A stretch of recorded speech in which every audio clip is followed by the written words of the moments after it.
स्नान का करतो ती मी तुम्हाला सांगणार आहे, कारण दिवाळी पहाटचा कार्यक्रम आहे. एक नरकासूर नावाचा राक्षस होता. तो भूमिपुत्र होता.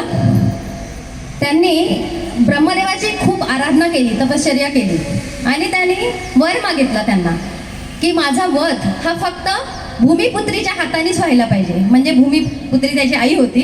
त्याला वाटलं की मग कधी मरणारच नाही, मग कारण माझ्या आई पण भूमिपुत्री आहे, तिची बहीण किंवा तिच्या नात्यातले कोणीतरी राहणार, तर मला कशाला मारणार असं.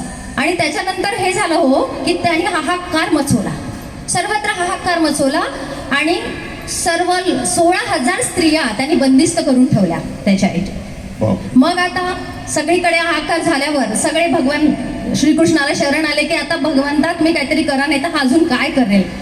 तर नरक चतुर्दशीच्या दिवशी सत्यभामेला सोबत घेऊन गेले हो कृष्ण.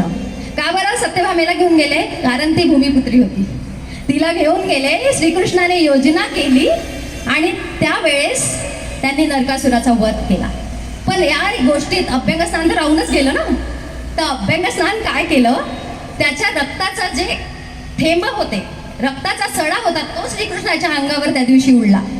तर त्यामुळे भगवानजीने घरी येऊन अभ्यंग स्नान तेल लावून उठणे लावून केलं आणि ती एक मान्यता पडली की नरक चतुर्दशीच्या दिवशी, म्हणजे ज्या दिवशी नरकासुराचा वध झाला त्या दिवशी सगळ्यांनी अभ्यंग स्नान करायचं. अशी ही छोटीशी कथा आहे. ताई, आपल्या नागपूरमध्ये एक आता मी एक कविता वाचली, मला खूप आवडली. मला वाटलं आपल्या